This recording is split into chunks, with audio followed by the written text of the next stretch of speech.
sindicatos com a fiscalização das leis. Vamos colocar o porquê que existe essa vinculação dos sindicatos com as leis. Pergunta-se, qual é a função legal do sindicato? O que é uma CIPA? O que o movimento sindical tem a ver com a legislação sobre leis no Brasil? São perguntas que precisam ser respondidas. Próximo, por favor. A função legal do sindicato. O sindicato é a pessoa jurídica de direito privado que a lei confere o direito de representar os interesses das categorias profissionais, que é dos empregados, e econômicas das empresas. Ambos os sindicatos funcionam mais. Os sindicatos empresariais não abrem mão agora de se reunirem, ninguém falta reunião, está todo mundo junto ali. O nosso sindicato, que às vezes a gente encontra algo que não é como nós gostaríamos, né? Próximo. O que é uma CIPA?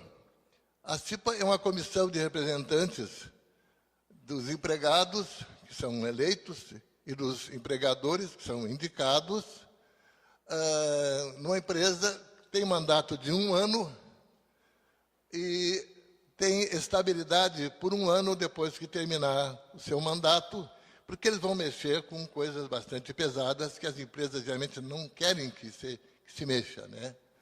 Função da CIPA: verificar os problemas de segurança e medicina do trabalho existentes na empresa e exigir destas soluções. Seu presidente é indicado pelo empregador e o vice-presidente é eleito pelos empregados. E que eu acho que é muito interessante. Eu fui CIPEiro 8 anos. Nós vamos ver a história da CIPA, o que é importante para nós, no caso da LER. E fui vice-presidente algumas vezes.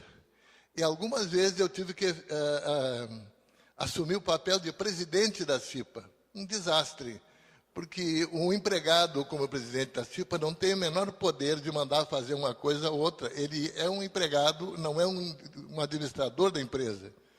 Então, se fosse o presidente da CIPA fosse um empregado, ele não teria ação nenhuma, a CIPA não se moveria. Da maneira que está estatuído na NR5, então funciona muito bem. Parte das CIPAs. Agora vamos verificar os sindicatos e a legislação sobre LER. Eu estou colocando alguns tópicos para depois fazer um fechamento. O reconhecimento das tendinossinovites, que foi o primeiro nome das LER no Brasil, e a LER, pela Previdência Social, ocorreu a partir de 1987, levou muitos anos, sob pressão dos sindicatos de processamento de dados. Começou pelo Rio Grande do Sul, depois nós conseguimos Rio de Janeiro, Minas Gerais, Distrito Federal. Esses 4 sindicatos, por alguns anos, foram aqueles que alavancaram toda a questão da legislação que nós temos até hoje. Então, esse reconhecimento foi feito por pressão sindical. Não daria para... Vale a pena contar a história, mas meu livro, que está por sair agora, conta a história bem detalhadamente, vale a pena olhar, porque nós vamos verificar como nós, trabalhadores, conseguimos conquistar uma legislação que não caiu, por acaso, no nosso colo. Foi conquistada a ferro e fogo. E que nós podemos voltar a fazer isso com muita mais facilidade agora. Próximo, por favor. Pode voltar anterior um pouquinho? Quando eu coloco ali o reconhecimento da Previdência Social, em 1991 saiu uma norma de avaliação de incapacidade dos lesionados por LER. Boa. Uma pessoa muito querida, já falecido, o Dr. Crisóstomo, de Minas Gerais, um grande profissional, um grande médico, conseguiu melhorar a redação dessa norma de avaliação de capacidade, e a de 93 era a mais perfeita. A norma de 93, então, era muito boa, mas tão boa, que a Federação das Indústrias de Minas Gerais, a FIENGE e a Fiesp, a de São Paulo, acharam que era muito benevolente para com o trabalhador e começaram a pressionar o governo para que fosse mudada. A partir dali começou a gestação da Ordem de Serviço 606, que é essa que chama de DORT. Vocês notam que nós não chamamos LER-DORT aqui, nós nos recusamos a colocar LER-DORT. Só usa LER-DORT quem não sabe a origem do termo DORT. Próximo, por favor. A legislação sobre LER, logicamente, se há um reconhecimento da Previdência Social de que há ela é uma patologia reconhecida, tem que haver também uma contrapartida no Ministério do Trabalho. O Ministério do Trabalho precisa ter uma legislação para fiscalizar. E aí nós começamos a redigir a NR17 aqui no Rio Grande do Sul. A partir de 86, fizemos a reunião nacional das comissões estaduais de saúde. A Comissão Nacional era sediada aqui em Porto Alegre. Veio o pessoal dos sindicatos de Paraná, Rio de Janeiro, São Paulo, Goiás, Pernambuco, Distrito Federal. E, em reunião, pediram, nós precisamos colocar parâmetros. Eu já tinha pesquisado 6 anos esses parâmetros naquele prédio maluco perto do aeroporto, cheio de estacas, ali que é o do Banco do Brasil, o SESEC. Ali, eu trabalhava lá no processamento de dados do Banco do Brasil, e ali se chegou à conclusão de que nós poderíamos ter um máximo de 8.000 toques por hora. Chegava a 15.000 toques, às vezes, por hora, exigido do trabalhador. 50 minutos de trabalho e 10 de pausa a cada hora trabalhada. Era uma pausa mais ou menos fisiológica, que a gente não pode deixar ao gosto de cada um. Tem que ter algum parâmetro para ser exigido legalmente, e o parâmetro foi esse aí. Temperatura de 20 a 22 graus, parece que ela foi um pouco mais depois, pela Fundacentro. Retorno gradual ao trabalho na volta de férias e apoio para os braços e punhos. As propostas foram encaminhadas à Fundacentro, que olhou, as minhas pesquisas foram feitas à mão, num pedaço de papel, a lápis, não existia computador na época, e chegaram à conclusão, por parâmetros da OIT, que não seria 8.000 toques, seria 7.898, terminar arredondando para 8.000. E apoio para braços e punhos, que é uma coisa muito importante que ainda não está completamente definido. Então, a NR17 foi proposta dessa maneira, teve 15 modificações, foi publicada muito depois, e levou tanto tempo para ser publicada que eu vejo a NR17 como uma múmia. A NR17 não contempla o uso do mouse. Daria para pensar em trabalhar sem mouse? Aí não. Não dá mais, né? O mouse não existe na NR17. Todos os parâmetros colocados, ele foi tão triada, foi tão filtrada para ficar quase inócua. Mesmo assim, ela ainda é um parâmetro interessante. Próximo, por favor. Vou cuidar para não ultrapassar. Sindicatos e legislação sobre LER. Foi numa CIPA, na CIPA do SESEC, do Banco do Brasil, de Porto Alegre, naquele prédio, perto do aeroporto, que surgiu a associação, a vinculação das tendinossinovite com o trabalho bancário e de digitação. Na época, eu descobri 7 pessoas, fiz um relatório para a CIPA, não adiantou. Daí a gente foi conseguindo fazer sucessivas pesquisas, e em 82 saiu até o primeiro nome quando associa com tendinossinovite, 1982. 83 saiu o resultado de uma subcomissão da CIPA, onde nós pesquisamos. Eu tenho todos esses trabalhos guardados, fica à disposição de qualquer pesquisador. Quem quiser, peça a cópia, estou abertíssimo para socializar esses conhecimentos com vocês. Em 1974, eu fiz uma modificação desse trabalho da CIPA, do SESEC, e apresentamos num congresso em Minas Gerais, o Congresso Nacional do Sindicato de Processamento de Dados. Nesse congresso, éramos 3 pessoas, e na Comissão de Saúde só teve 2 trabalhos. Um trabalho sobre deficientes visuais, que eram 18, barulhentos e eficazes. O trabalho dele foi maravilhoso. E o nosso trabalho foi o segundo, que não teve a menor receptividade, não foi considerado muito importante. Mas a gente continuou trabalhando. Aqui, na época, o deputado Ricardo Zosterman publicou esse trabalho, ele faz parte dos anais da Assembleia Legislativa, publicou na íntegra o trabalho. E começou a tomar vulto. Saiu, então, 5.000 exemplares de um livretinho, que eu tenho até hoje guardado em casa, e em São Paulo, o Sindicato de Processamento de Dados publicou 26.000 trabalhos em forma de jornal. E isso foi distribuído. Daí começou, então, uma divulgação nacional sobre os trabalhos de LER. Próximo. Bom, antes de chegar nas conclusões, eu estou acostumado a ver trabalhos acadêmicos onde aparecem as LER, o último que eu vi agora, um trabalho bom, uma pessoa com doutorado. A primeira notícia que tem de LER no Brasil foi quando o Sindicato do Processamento de Dados de São Paulo comunicou à Delegacia do Trabalho alguma coisa. E parece que essas versões são as mais divulgadas. No entanto, todo esse trabalho foi citado por Valpina Ribeiro, Edith Segrima Silva, uma grande pesquisadora, diretora da Medicina do Trabalho da USP, já aposentada, minha grande amiga. Todos citam o trabalho, mas de uma hora para outra, a partir de 1987, todo o meu trabalho desapareceu.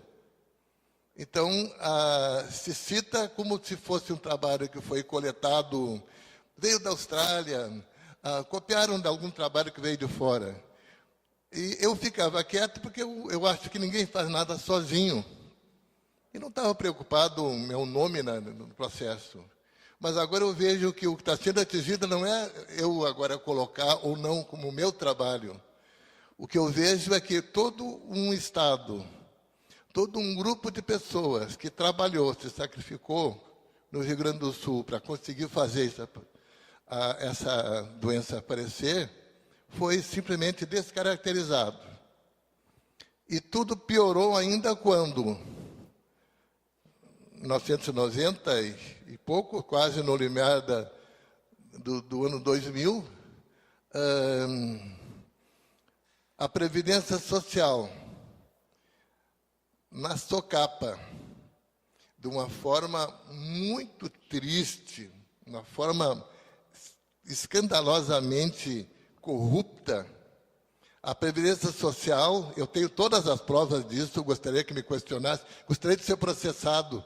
Tem uma juíza agora que está acompanhando aqui agora e está ouvindo o que estou dizendo. Gostaria de ser processado se não é verdade, porque eu posso provar muito bem, tem pilhas de documentos mostrando que a ordem de serviço 606 foi feita nos porões da Previdência Social por meia dúzia de peritos médicos do trabalho ligados a empresas, tentando agradar a Federação das Indústrias de Minas Gerais de São Paulo, para que não houvesse reconhecimento nenhum de doença nenhuma a partir de então.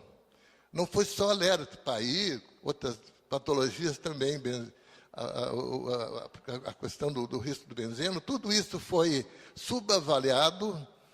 Tentaram trocar o nome da doença para DORT, que significa distúrbios osteomusculares resultantes do trabalho, em vez de lesões por esforços repetitivos. Uma lesão é uma coisa, um distúrbio é outra. Se eu subir uma escada correndo e chegar ofegante lá em cima, eu estou com um distúrbio. A minha fadiga vai ser um distúrbio. Agora, uma lesão, gente, E na LER é lesão em cima de lesão. Os tendões danificados não têm tempo suficiente para se recuperar, e em cima dessa lesão não recuperada, mais uma lesão.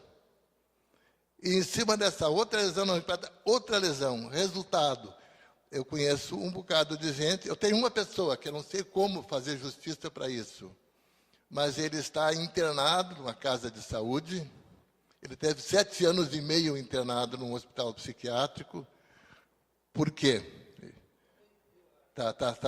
Então eu posso só... Porque esses casos é o que...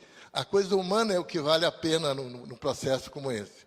Essa pessoa trabalhava comigo no SESEC e um chefe dizendo, não, essa tua doença não existe, eu vou mostrar que não existe. Está vendo? Fulano, vai lá e coloca tal fichário em dia à mão. Então eu tinha que fazer um trabalho enorme. Depois vai digitar, depois vai isso. Essa pessoa, dali um pouco, desapareceu, não sabia onde estava, ninguém me dava notícias.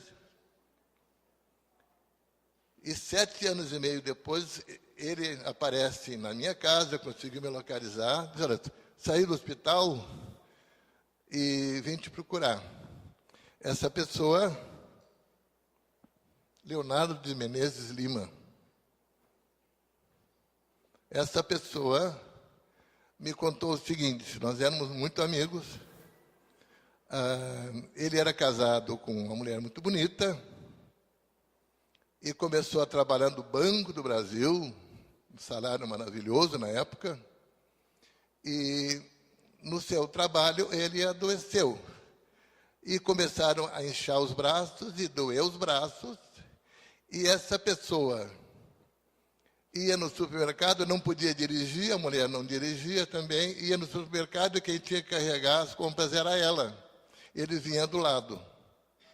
Passavam, não vou entrar em detalhes aí, porque eu só sei que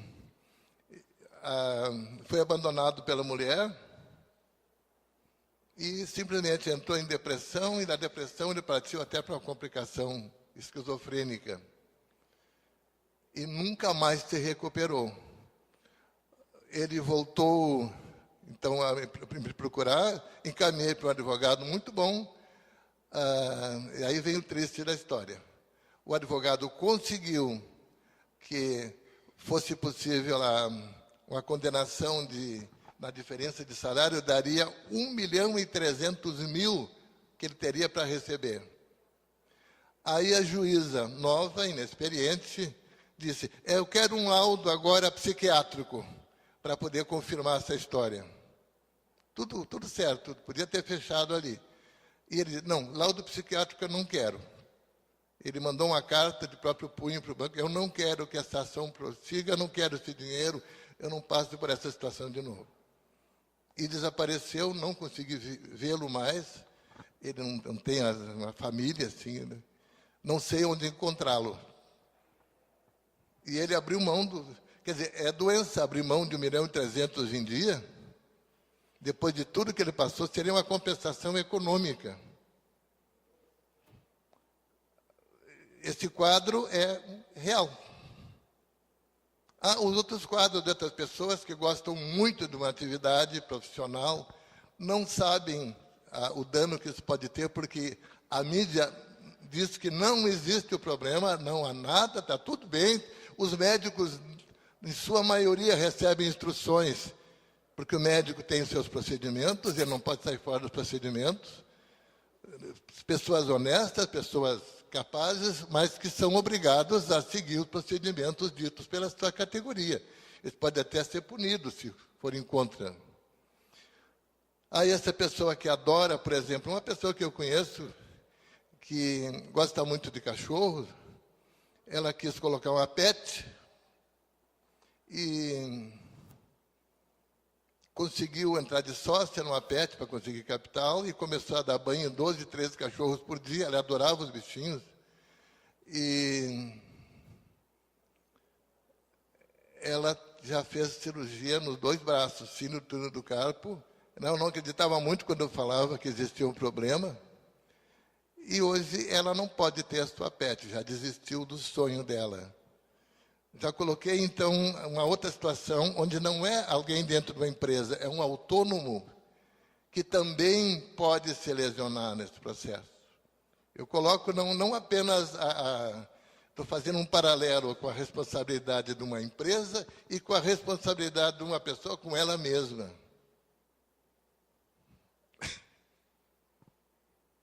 Então, ela não quer falar, né?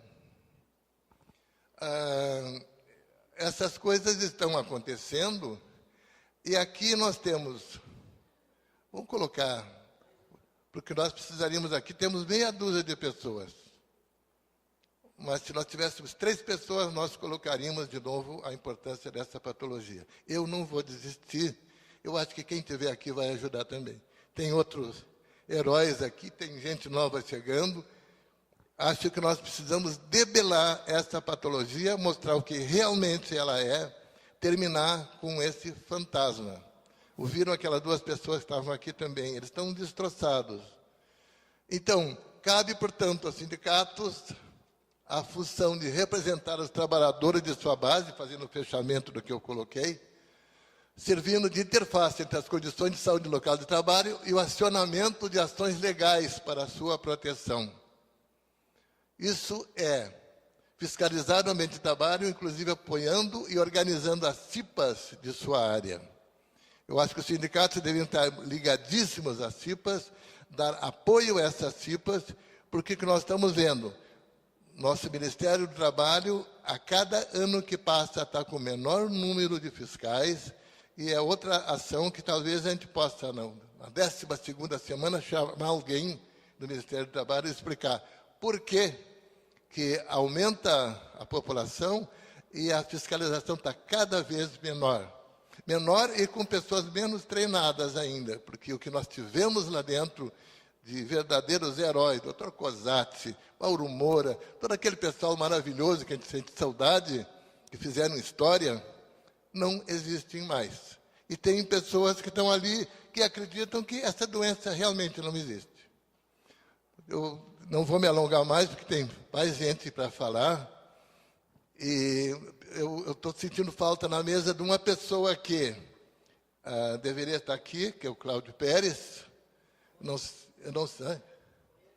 Amanhã ele vai estar aqui, mas ele devia estar aqui. Ele, como eu sou chamado pai da NR17, ele eu acho que é padrasto, porque ele fez a primeira e a segunda alteração da NR17, é responsabilidade dele com um trabalho belíssimo. Então, vale a pena vir assisti-lo amanhã. Muito obrigado, gente. Eu acho que a melhor parte da palestra são as perguntas, né? O bate-bola. Muito obrigado. Obrigado, amigo Cardoso. Parabéns. Eu sei que o Cardoso tem meia hora, é muito pouco, né, Cardoso? Para falar do conhecimento que tu tens, que nós sabemos. Né? Então, assim, o Cardoso fez uma bela levantamento histórico aqui do passado, o que já foi feito e o que está sendo feito e o que precisamos fazer. A responsabilidade, não só dos sindicatos, mas eu digo assim, dos diretores eleitos para a categoria, né? Independente de... Acho que cabe... porque o sindicato é uma entidade sindical que está lá, é um prédio, né? E ali as pessoas são eleitas pela sua categoria com a esperança de que elas façam um bom trabalho, né, de representá-los. E muitas vezes, né, a categoria, por não ser sócio do seu sindicato, acabam deixando algumas coisas acontecerem, né? E só quem pode mudar isso é realmente o sócio, que pode ser eleito e eleger verdadeiros representantes para fazer o trabalho que tem que ser feito de saber, de se qualificar e poder representar bem a categoria. O Cardoso falou bem aqui da NR17, eu participei da elaboração da NR17, do anexo 1 e anexo 2 da NR17, que trouxe muitas mudanças e transformações na legislação. Coisas que nós, os sindicatos, cobrava nos ambientes de trabalho. Por exemplo, vou dar um exemplo para vocês aqui, que nós conseguimos colocar no anexo 1 e anexo 2 da NR17. o uso de fantasia nos funcionários. Natal, Páscoa. Na Páscoa vestiu as mulheres de coelhinha, de rabinho, orelhinha de coelho. No Natal, todo mundo vestido de Papai Noel. E quando o sindicato ia lá pedindo para que te retirasse aquela fantasia, eles alegavam, mas onde é que está escrito isso? Onde é que tem uma lei que proíbe isso? Eu faço o que eu quiser com meus funcionários. Eu disse, não. Aí qual foi o argumento que eu usei na época? Inclusive, auditores fiscais do Ministério do Trabalho, Danilo, duvidavam e achavam que era uma luta em vão, né? Artigo 5º da Constituição Federal.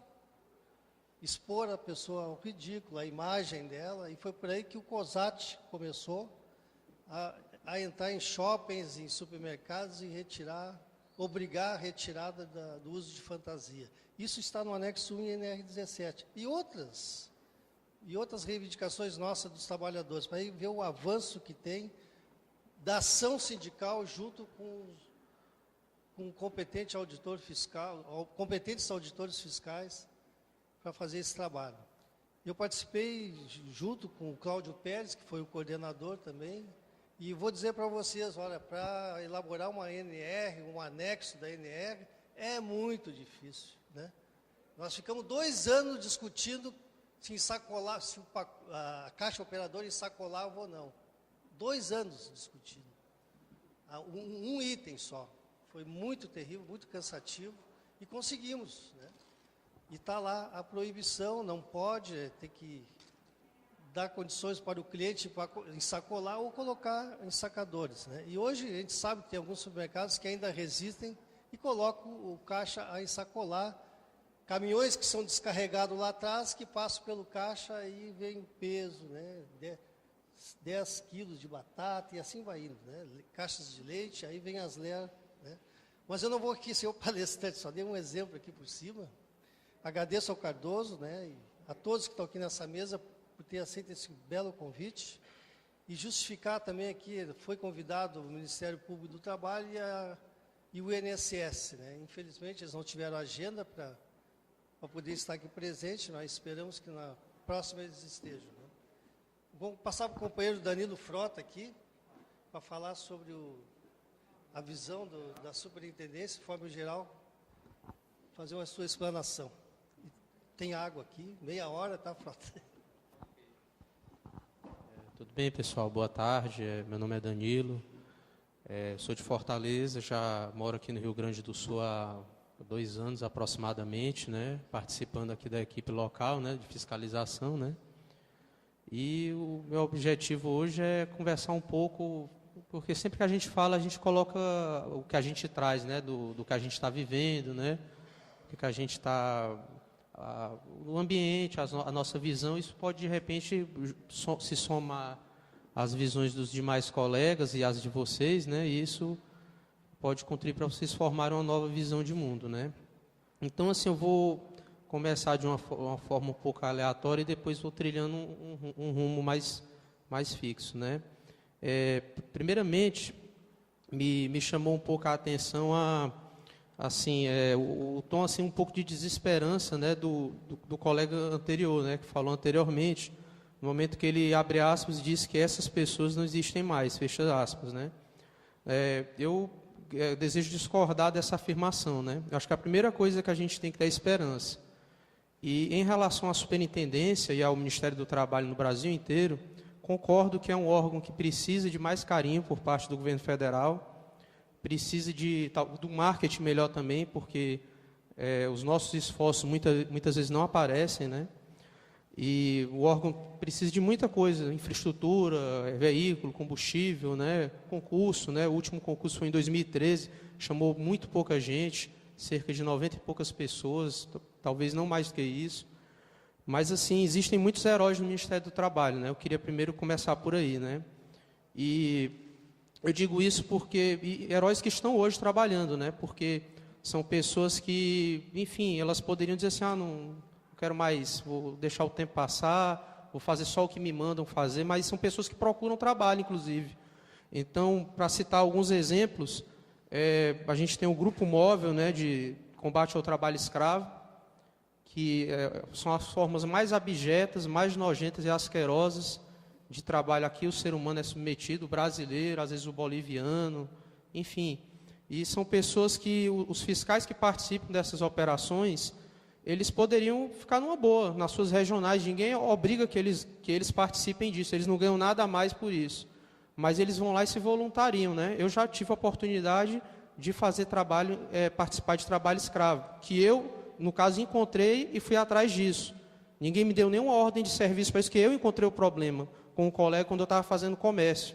Preferi deixar a tarefa que meu chefe me mandou, disse, olha, isso aqui não é gravemente risco, isso aqui é. Aí disse, não, mas você não tem experiência. Eu disse, não tenho, mas agora eu vou ter, né? Então o herói é isso, o herói é o cara que vai e que mesmo sem o órgão te ajudar, você faz o certo, isso é coragem, né? E eu me sinto muito orgulhoso de participar dessa estrutura. Eu tive, inclusive, 2 colegas que eles andaram mais de 10 horas de carro de Porto Velho até o local que eu estava num local totalmente deserto com motorista, era uma cidade minúscula do interior de Rondônia, e esses 2 colegas foram lá dar esse apoio numa prova imensa de solidariedade. Então, eu acho assim, o Brasil é um país muito grande, muito forte, o Brasil não quebra, porque o povo brasileiro é insistente, é marrento, não se entrega, é como, eu não sei quem disse isso, mas dizem que por que o Brasil não cai no buraco, né? Porque o Brasil é maior do que o buraco, é por isso que o Brasil não cai, o Brasil é muito grande. Então, eu queria primeiro focar nessa questão da gente ter mais esperança, mais fé, e não se dobrar jamais, né? Entendeu? E é por isso que vocês todos são heróis, vocês estão aqui, eu imagino o que é que vocês enfrentam no dia a dia de vocês, em casa, lá com o patrão, como é que é, aquele chefe assim que é mais chato, que às vezes teve um problema em casa, não teve uma boa noite assim anterior, aí quer descontar em você, né? Então vocês também são heróis, vocês estão fazendo a parte de vocês, né? E assim, dando sequência ao que estava sendo tratado, né? A questão hoje, quais são alguns focos da atuação da gente, né? Nós temos uma seção aqui no Rio Grande do Sul, que é mais dividido. Nós temos uma seção que lida muito com legislação, então ela pega o FGTS, que é essa poupança compulsória que é feita, né, em nome do trabalhador, né? Ela fiscaliza isso aí, né, ela procura fazer esse recolhimento, então é uma área mais parecida, digamos, com a Receita Federal, né, que ela arrecada esses recursos, ela obriga o patrão a recolher. Temos o combate ao trabalho infantil, também que é uma coisa muito triste que ainda existe, né, no Brasil, né, infelizmente, né? Trabalho rural também e o combate à informalidade. Essas são as principais atividades da área da legislação, né? Na área da segurança e saúde, que hoje é onde eu estou trabalhando atualmente, apesar da minha formação não ser essa, nós temos construção civil, nós temos o projeto Ergonomia, que o auditor Cláudio foi um grande ícone, né, desse projeto, sempre se esforçou muito, se dedicou muito a isso, debruçou muito tempo nisso aí, né? Realmente uma pessoa lutadora, né? E o CIP e SESMIT, nós tínhamos um projeto ano passado, agora a gente, por questões lá de Brasília, nós encaixamos esse projeto dentro de outras atividades, não é mais um projeto com um foco especial, né? Mas nós continuamos fazendo, não só pedindo só isso para a empresa, em fiscalizações que a gente manda uma carta, e diz assim, olha, eu quero saber quais são as suas últimas atas da CIPA, se você comunicou o sindicato, porque o sindicato tem que participar, né? O sindicato é fundamental, é uma das peças mais importantes na sociedade, é o sindicato, porque as pessoas têm que se associar para lutar pelos seus direitos, né? E nós pedimos vários tópicos relacionados à CIPA e também em relação ao SESMIT, que é justamente para valorizar o profissional da área de segurança. Às vezes a empresa é muito grande, mas ela não tem um técnico, ela deveria ter um engenheiro e não tem, ela deveria ter um médico e não tem. Então a gente exige, é uma forma até da gente valorizar essas pessoas que se esforçaram tanto para adquirir esses conhecimentos na área de segurança e saúde, né? E às vezes assim, a gente está em fiscalizações que num primeiro momento não teriam nada a ver com a CIPA e o SESMIT, mas a gente pergunta, porque a gente sabe que é uma maneira de conhecer a visão do trabalhador. Então, atualmente, uma das atividades com que eu estou envolvido é o seguinte, eu quero até destacar esses comentários da questão da NR17, porque ela é muito importante. Eu quero dizer, o senhor também é um herói, porque essa luta é uma luta que não pode terminar. Então, existem, não só no nosso estado, como em outros estados, pessoas que elas não estão, é por isso que eu estou falando, eu começo assim, mas depois eu vou fazendo o link entre as coisas que eu vou dizendo. Elas não estão num trabalho escravo, assim, não estão perdidas no meio do nada. Às vezes elas estão nas nossas barbas.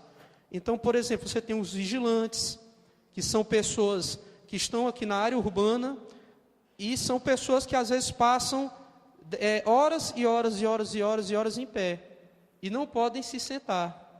Aí você diz assim, mas eu dei tantos minutos para ele tomar uma água, mas ele gasta 5 para ir, 5 para voltar, tomou mais 5 tomando água. Quer dizer, em resumo, ele passa, às vezes, 4, 5 horas ininterruptas em pé. Então, quer dizer, embora não seja uma coisa igual ao que se encontra numa fazenda, num local perdido do Brasil, mas o local perdido não é o estado de Rondônia, é o interior, a cidade que é perdido, só para evitar de haver algum mal-entendido, gente, que às vezes as pessoas entendem mal o que a gente fala. Então, às vezes você tem um local perdido, um local afastado de tudo, que não tem nem sinal de celular, e às vezes ali tem uma fazenda. E às vezes nas nossas barbas nós temos pessoas que ficam em pé, e ninguém chega ali, olha, como é que você está? Como é que está a tua perna? Está doendo? Não está? Você está se sentindo bem? Né? Como é que está a tua jornada? Não, são quantas horas? Tu está fazendo, entende? Então, isso é uma das coisas que a gente está procurando, que essas pessoas não fiquem mais invisíveis, né? Essas e tantas outras, né? E a NR17 ela é uma ferramenta para isso, porque o empregador ele tem que projetar o trabalho para aquilo ali, para o corpo humano. Não é o corpo humano que tem que se transformar para se adaptar ao trabalho, como no Carlitos, né? O Carlitos, no filme Tempos Modernos, ele vai arranjar trabalho, ele faz tudo isso brincando, né? Como para poder fazer a gente rir, mas se a gente for parar para pensar, é muito, muito semelhante, né? Ele fica ali mexendo, ele sai mexendo as mãos assim, quer dizer, o movimento que ele estava fazendo, é a lesão por esforço repetitivo colocada no cinema desde aquela época, mas que ainda existe hoje e, pelo visto, vai continuar existindo. Outro colega muito, muito assim, forte, assim, bem, se não me engano, ele é formado em História, mas ele estudou, não sei o que ele fez, né? Porque é o que eu estou falando, às vezes você tem tudo para dar errado, mas você consegue vencer, né? Então, ele se preparou bastante, estudou bastante, fez algum curso aí, que foi oferecido. Eu sei que ele está tendo um trabalho muito importante na área de frigoríficos. É outra coisa da segurança que a gente está pegando e que a gente está focando também na NR17 e na própria NR dos frigoríficos, que é porque ela tem normas específicas relativas àquelas pausas que foram citadas. Tem pausas ali que têm que ser obedecidas, tem muitos movimentos mecânicos que eu vou fazer o movimento, por exemplo, a pessoa corta o frango não sei quantas vezes daquele jeito, fica naquela mesma posição. Então, quer dizer, aquilo ali é uma coisa que estava no passado, mas que está se repetindo e também nas barbas da gente. Então, isso aí também está sendo trabalhado, né? A gente está conseguindo se desdobrar para atingir um número maior de empresas e fazer com que essas empresas, além de receberem os autos de infração, né, que é o que vai se transformar em multa, vai virar dinheiro nos cofres do governo federal, né, e fazer a pessoa sentir no bolso, a gente também trabalha com a interdição, que é quando o negócio está feio demais, grave iminente risco, a gente parou tudo. Mas meu prejuízo não, parou porque só desse jeito não dá mais. Ou o embargo, que é no caso da obra, né? Então, nós temos essas ferramentas para estar trabalhando. E nós exigimos a regularização. Caso a empresa não regularize, a gente repete a lavratura dos mesmos autos. Quer dizer, podemos emitir esses autos que vão se transformar em multa, caso a empresa não consiga se defender, porque sempre tem o contraditório, né, a defesa, né? A oportunidade de você se defender se você cometeu ou não aquela infração, né? Então, esses são alguns pontos que nós estamos lidando, estamos nos desdobrando para lidar, né? O nosso órgão, nós realmente precisamos, assim, vou até colocar um marketing melhor, né? Vamos colocar assim, porque no momento que você é visto, a sociedade se lembra e também há mais recursos, mas enfim, isso é um panorama mais ou menos do que a gente está fazendo, né? Sobre a CIPA, eu considero que a CIPA ela é o seguinte: você tem um sindicato que ele está no âmbito maior, né? Eu acho que primeiramente vem um sindicato. Você tem o Ministério do Trabalho, que é um órgão governamental com poder de polícia, fiscalizador. nós temos a Justiça do Trabalho, que dá para fazer essa triangulação na área trabalhista. É uma justiça especializada, rápida, é a justiça mais rápida que existe, célere. O novo Código de Processo Civil, ele recebeu várias inovações baseadas já nos métodos do que é aplicado pela Justiça do Trabalho, pela eficiência que ela tem. É uma justiça que cresceu a importância dela nesses últimos anos por causa da sua competência. Ela se destacou, criou o seu próprio espaço. Nós temos o Ministério Público do Trabalho, que é o braço trabalhista do Ministério Público. Temos Fundacentro, temos o Sereste. Quer dizer, existem vários âmbitos em que essas coisas podem ser trabalhadas. O ideal é quando a gente trabalha em equipe, né? A CIPA ela é digamos, esse núcleo nas empresas maiores, nas grandes empresas que têm um porte que permite ter a CIPA, ela é esse núcleo de defesa do trabalhador dentro da empresa. E ela é democrática, porque ela permite que os próprios trabalhadores se expressem, lutem pelos direitos seus e dos seus companheiros. Ela tem uma parte que é eleita, como já foi muito bem explanado pelo colega, né? E a CIPA, ela tem, na parte, se a gente for observar isso do ponto de vista da administração de empresas, ela está fazendo o seguinte: você pode colher informações para administrar um negócio a partir do que se chama top-down, quer dizer, de cima para baixo, top em cima, down para embaixo. O top-down é o seguinte: o cara está em cima, ele manda, ele fez a ordem de serviço, o pessoal que está na base faz, cumpre. E o bottom-up, quer dizer, de baixo para cima, eu começo a colher informações que estão na base. Eu começo a conversar com quem está na base, com o chão da fábrica, para saber o que está acontecendo. O Fantástico fez um programa, recentemente, que ele colocou empresários, pegou até um empresário aqui do Rio Grande do Sul, de uma grande empresa daqui, que eu não citar o nome não, né? E colocou e outros empresários do Brasil aí. E esses empresários se disfarçavam e iam fazer de conta que eram trabalhadores. Quando eles iam para o lugar do trabalhador, eles viam que a situação era difícil, vamos colocar assim com a expressão popular, o pau comia, né? A coisa era difícil, né?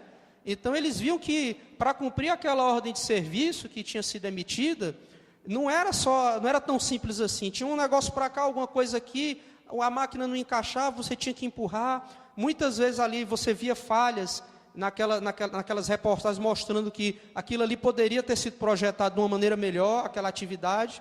E aí, quando ele voltava para a empresa, ele já voltava com outra visão, já explicava para os executivos o que é que tinha que melhorar. Então, todas essas informações ele colheu onde? Ele colheu na base.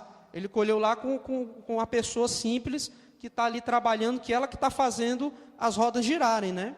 Então, essa é a importância da CIPA, né? A CIPA ela tem essa relevância por causa disso, porque eu vou colher um outro tipo de informação, não é o único tipo de informação que eu preciso, mas ele é um tipo de informação importante, porque aquela pessoa que está ali trabalhando, ela sabe o que é que ela está sentindo, né? E ao longo do dia, o organismo humano ele jamais é o mesmo, né? Ele vai se alterando. Aquela pessoa sabe que no final do dia ela não tem condição de executar a mesma atividade que ela tinha condição de fazer no começo. Por isso que tem dois termos interessantes na 17, que é o seguinte: tu tem a tarefa prescrita, tu tem a tarefa real. E hoje no nosso mundo, não só no trabalho, mas na nossa vida pessoal, a gente se cobra demais. E muitas vezes a gente está se cobrando em ideais que são impossíveis, né? Não só na vida pessoal, como na vida laboral. A gente se cobra coisas impossíveis.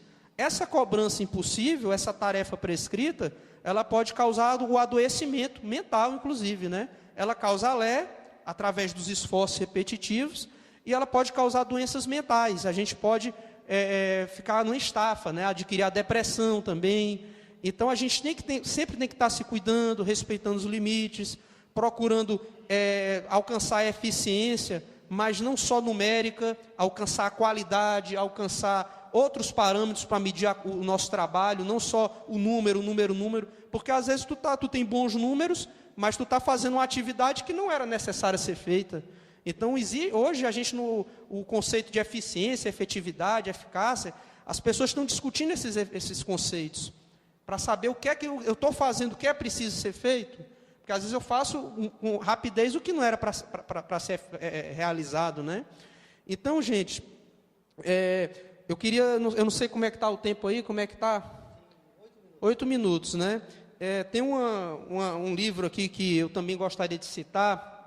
Eu gosto de trazer essas coisas porque a gente fica pensando e tal, né? Gosto sempre de trabalhar com um pouco de planejamento e um pouco de espontaneidade, porque senão eu gosto de conversar com as pessoas, né? Eu sempre gosto muito de conversar muito com o trabalhador quando eu vou nas fiscalizações. Eu converso até demais, converso tanto que eles querem que eu vá embora, né? Começam a querer que eu vá logo embora. Mas assim, tem um livro bem bacana, que eu vi numa livraria final de semana, que ele se chama Cubiculados. Quem quiser procurar, ou na internet, ou em alguma livraria, dar uma olhada, parece ser bem interessante. Eu só li um prefáciozinho ali na livraria, né? Então, esse livro, ele conta a história do trabalho no escritório. Diga. Pois não. É Cubiculados. Cubiculados. Se não me engano, é Nikil Sarvak. Sarvak. Mas, muito bem, esse livro, ele trata da história do escritório, desse trabalho em cubículo, que é muito comum nas grandes corporações.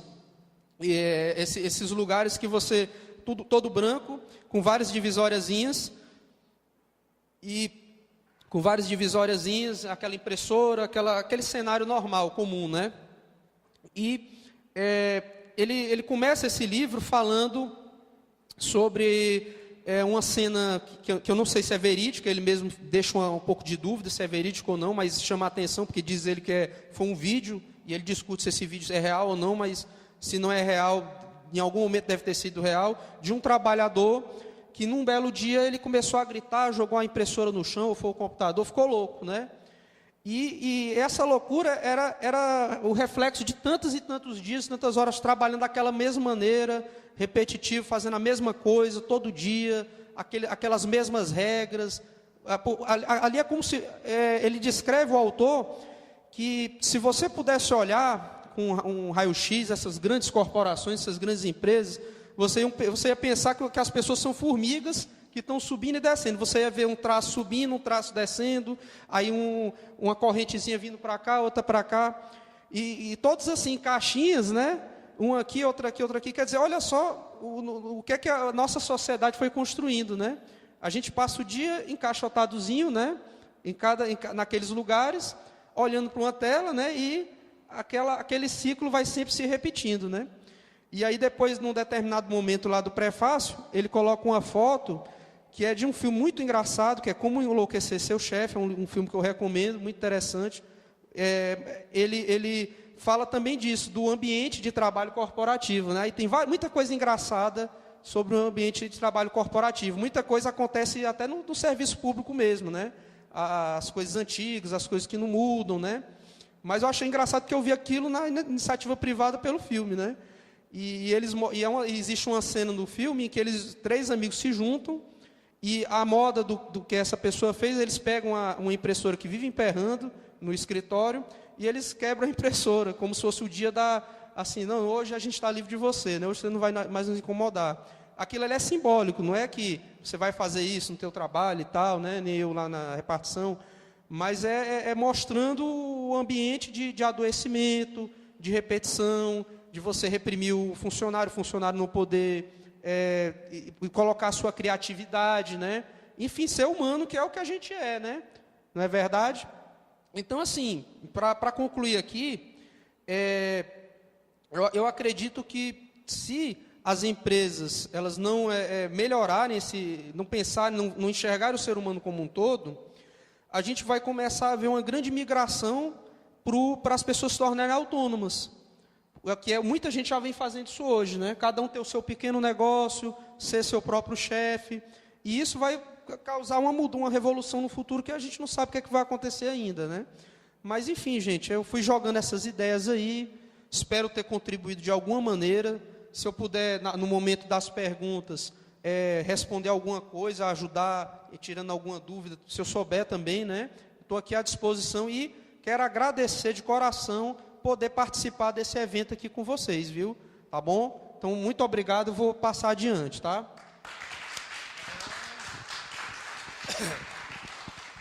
E daí, pessoal? Claro que contribuiu, né? Pô, meus parabéns de novo, né? Não é a primeira vez que eu assisto a palestra do Danilo. Ele fez uma reflexão muito forte aqui, né? E ajudando também na complementação do Cardoso, que também falou, sobre não se perder a esperança, né? Independente de qualquer coisa. Há 2 semanas atrás, o Danilo e vocês aqui, eu presenciei na minha frente, poderia ter acontecido comigo, uma pessoa que se suicidou, né? Se atirou do viaduto para ser atropelada no carro que estava na minha frente. Essa pessoa perdeu a esperança, né?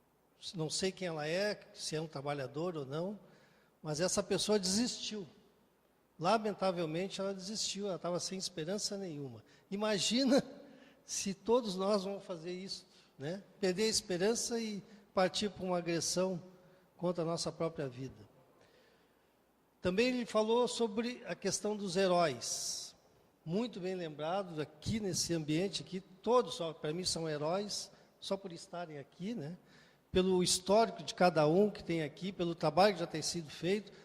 Todos que estão aqui são heróis, né? Estão preocupados com as doenças e mortes e acidentes de trabalho e tudo. Estão aqui dando a sua contribuição. Heróis como o Luiz César Cosati, como o Cardoso falou, eu acompanho seguidamente o Ministério, os auditores fiscais, a gente faz. Quando a gente não tem mais solução, aí nós procuramos a fiscalização, Polícia Federal, a gente acompanhou, estou desde 84 nessa, e muitas vezes eu e principalmente os auditores fiscais, que têm todo o poder de Polícia Federal, recebeu um revólver em plena vontade da pátria, um palestino querer dar um tiro no auditor fiscal, e o Cosati sofreu várias vezes essa tentativa, né? Não só ele, como outros companheiros do Danilo aqui também, Cláudio César Pérez, que infelizmente é um herói que nós estamos perdendo, que é o Cláudio César Pérez, né? Até o último, ele está se aposentando agora, né? E lamentavelmente os trabalhadores e os sindicatos estão de luto, porque ele é um dos auditores fiscais, junto com alguns outros, né? Que tem feito esse trabalho de permitir o acompanhamento do dirigente sindical nas empresas. E ele sabe da importância desse trabalho, que está subsídio para eles, né, e para nós também. A gente aprende muito sobre isso. E o Cláudio Pérez tem feito um trabalho fundamental, ele não está aqui hoje, porque está em São Paulo, vai estar aqui amanhã, e vai colocar algumas ações que ele tem feito junto com o movimento sindical. Inclusive, essa semana, ele interditou todos os patins do Carrefour. Por quê? Não é de hoje que ele está tentando interditar embargar os patinadores, né? Muitos acidentes com patinadores, quebra de braço, dedo, e assim vai indo, né? Então ele fez um laudo técnico, eu estou dando um exemplo bem rapidinho aqui, um laudo técnico bem feito para o Carrefour, na hora que se defender não ter êxito, né? Então, e interditou em todo o Rio Grande do Sul. Assim como ele já interditou a padaria do Carrefour em todo o Rio Grande do Sul, já interditou o açougue e outras coisas, não só ele, como outros auditores fiscais também que acompanharam. Tem aqui, dá para citar vários nomes aqui, mas eu estou dando um exemplo aqui de um herói que está se aposentando e, lamentavelmente, nós estamos perdendo, né? Agora está aqui o Danilo, né, que eu já até me coloquei à disposição dele, e outros, né, que para nós, o dia que a gente necessitar, ele que permitia o acompanhamento. O Danilo tem uma bagagem, um trabalho muito bem, é um cara novo, tá aí, né? Então falta muito tempo para ele se aposentar, pelo que eu imagino, né? É o lucro, né? Então, assim como deu a perceber que o Danilo é um cara fundamental também, tem feito um bom trabalho, inteligente, experiente, né? Então, só fazer essa conclusão em cima do que ele falou e lembrando o que ele disse aqui, o Danilo.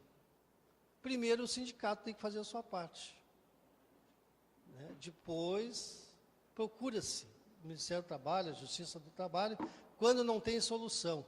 Mas, para fazer isso, antes de denunciar, tem que ter documentado e provas, porque não adianta denunciar por denunciar. Tem que fazer provas, né? para poder ter êxito também. Senão não adianta nós atirar lá um documento no Ministério do Trabalho, fiscaliza e pronto. Tem que documentar o que já foi feito pelo sindicato. Né? Então, parabéns, Danilo, parabéns ao Cardoso aqui também.